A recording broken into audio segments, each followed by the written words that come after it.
Like, I remember when I was in jail, my mum saying, Rod, this is the safest that I've ever felt, knowing that you're in here. And that was a mad feeling in itself. But when she's kicked me out now, obviously, I don't know no better but to do street robberies and sell drugs and build lands and whatnot. So this is what I did. This was survival, innit? Like, and plus, it wasn't just survival. I'm not just trying to do this to make a little money. I wanted to get rich, but I never had the discipline that I took to actually become rich. So it's easy come, easy go. Very easy. Cause we are outside just getting it any day you want. All you have to do is go rob that or go. So like, it's easy money. So that easy money turned into a lifestyle, the easy come, easy go lifestyle. And then, yeah, obviously, growing up in these areas and everyone that I'm around as well, the people from your state, back in my day, it was called crew. This is my crew, you know, like Soul Solid crew and this and that. It's all crews and that. It wasn't called gang, but this was the gang culture. Gang come about a little bit while after that. And especially when the bandanas started coming out. So I was basically A-Claim campaign by then, AOC. We rocked a blue flag. That's gang in it, and that was around the time that gang entered our slang as a word that we use for crew instead of crew, and we'll call each other gang in it. Like that's when we started calling each other gang, like as part of our lingo. Like, yo gang, what are you saying? So yeah, around them times did it really start turning into like a gang thing, proper. Like that's what we're calling each other. And I was part of A-Claim campaign, blue bandanas. If you know, you know. I was willing to lose my life over that shit.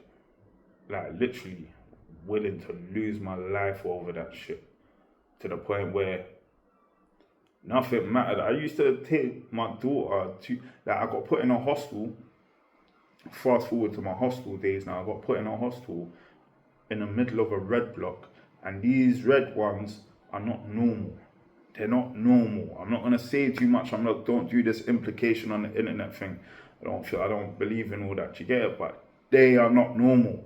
Like, people know they're not normal. Still to this day, if certain names are mentioned, you'll know these ain't normal people to be pressuring you. But because I had this blue flag on me, I'm not taking off this blue flag. I ain't taking, I'm a fucking crip. This is what I'm doing. I'm this and that. Brainwashed into, being willing to lose my life over these flags and rags and, yeah. Boom now. Yeah, so, do you know what? Alright, cool. My most humbling moment was when I'm doing a most, I'm buying a new bit of blue every Sunday market, going to buy a new blue bandana, getting a blue t-shirt, going Strettonville, getting it printed up with blue writing onto a different shade of blue writing, going on a block. About 8 times the man told me you can't wear blue on a block, and I'm telling my brother I'm a crip, do what I want. You get me laughing at man. Crazy, because when I tell you they're not normal, but neither was I at the time. Literally, neither was I. And I cringe when I think back. So boom, now shit's happened, something's got pulled out on me on this final time, and man saying, brother, that's a whole new blue hat. Like, are you trying to mock, man? Dipped down the road, backed out the thing, told me to cut. I went over to the youth and said, "Bro, what are you saying? You're gonna burst me? Yeah, you're gonna burst me?" Being cheeky and that. Something clicked in my head. My lyric went through my head where I said, "Raw." I ain't saying at the time. I had a bar that says, and I don't remember the whole song. All I remember is this bit here, because this is what registered in my head when I'm basically antagonizing someone with a machine ready to do a madness. My bar said, I ain't saying I could dodge bullets, but his stick might jam, he can't aim up, so he can't pull it. So that's gone through my head when I told you that we're over the road from a hostel gate, a back road that this ain't no big main road, it's a back road. So we're standing there, my gate's literally there. I've turned round and jogged on everything I love. Mum's, I jogged to this gate. I never heard nothing slap after me, so I stopped jogging. I thought, yeah, watch. Called up, the reply I got was, how are we gonna get it to you without them knowing that you got it? That's when I realized this was the most humbling moment. That's what I'm saying. I was like, brother, I'm here risking my life for gang, and man's not even fast forwarding what I need around me to go rectify what just happened. See, then I said to myself, I don't need no gang. I know the crud that I've been keeping up, not backing down from none of these wicked men that's around me and trying to pressure me, not backing down from one of them. And when I realized I didn't need a gang and I've been doing this all myself basically, that's when I realized, like, you know what? And I was already selling my mixtapes by then as well. People will ask what made me change, what changed me. My mixtapes changed me, literally. It was my mixtapes that changed me, because I'm out there selling mixtapes. I basically, when I first made my first mixtape to go sell in Oxford Street, I used to get 25 done up for, I used to get 25 blank CDs for £5. And then I'll go and get 100 sleeves, so the plastic sleeves to put the CDs in, for £3. So that's £8. I used to go A-Caps in Brixton Market and basically use their computers there, burn out my CDs in the morning, hicks. Yeah, so basically all I'm paying, and get my front covers printed up there as well.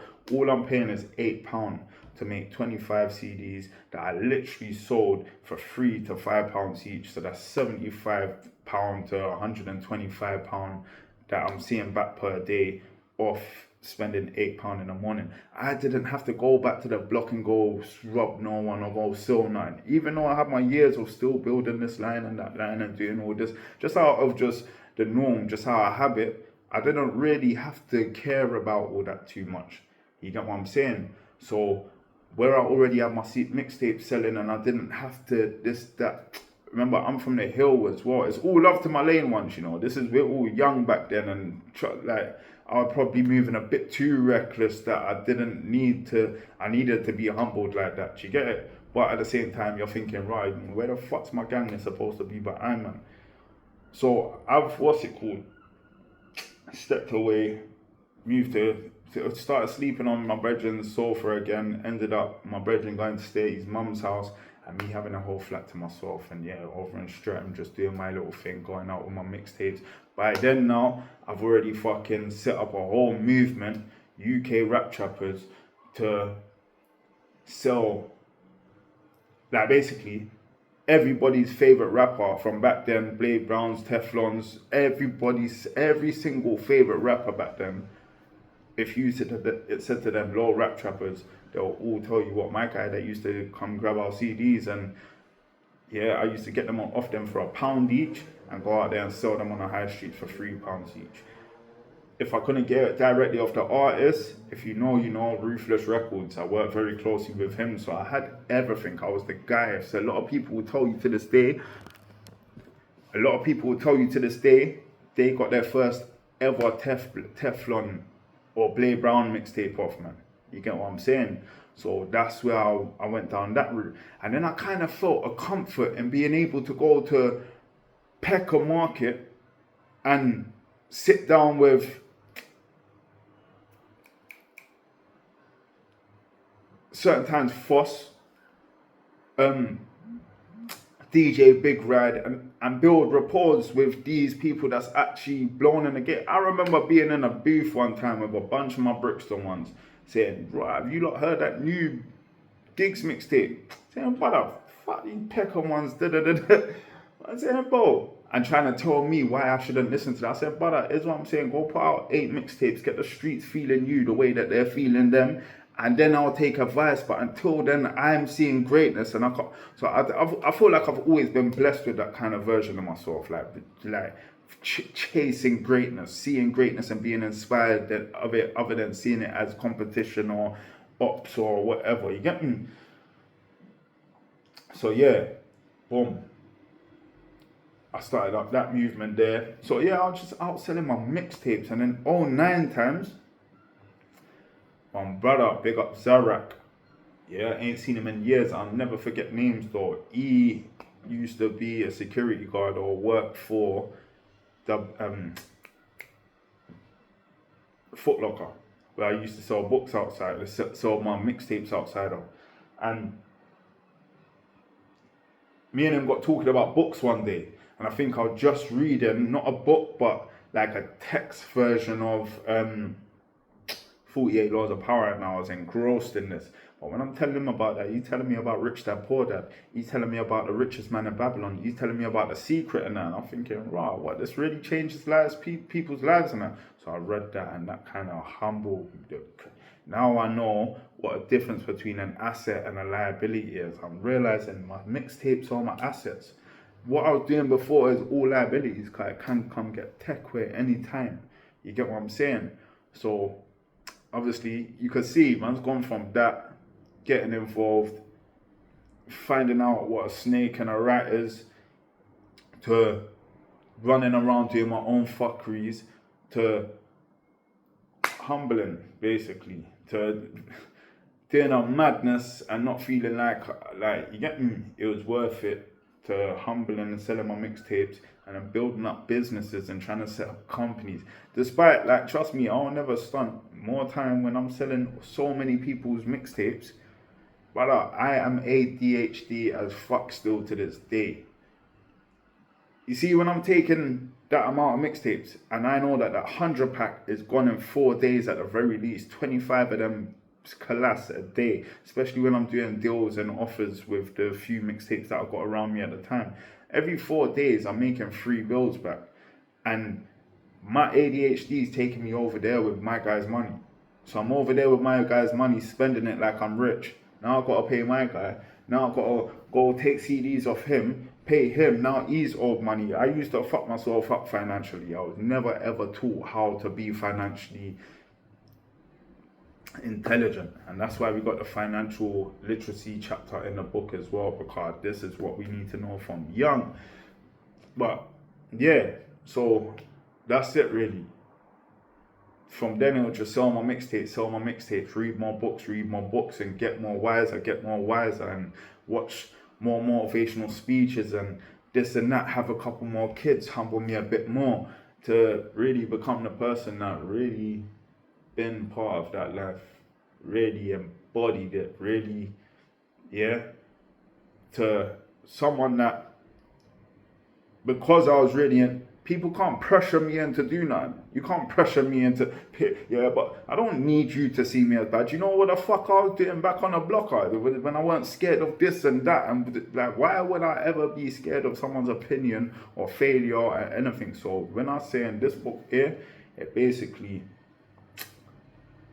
it just breaks down how that pain got turned into power. Because remember, if I'm walking around as chesty as I was, that means that I've got something in me that if I take it out of the streets and put it into this world over here, I've got something that that world over there ain't got.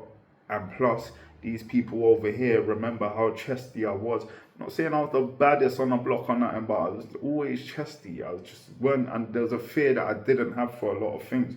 So that part of my life couldn't draw me back, no matter what they said or how they tried to say it. You will never get me back there. I'm seeing greatness here, and ever since I've set up businesses, I've sold my mixtapes, I've sold my own products, I've got jobs, never lasted at them because I'm supposed to be my own boss, and that's what the street's done to me. So that's the introduction to this channel and my credentials, why I believe that I'm able to write a book that will really touch hearts, because I've had a good think about it. This is just the tip of the iceberg. This is just me giving you the breakdown of who I was and who I am.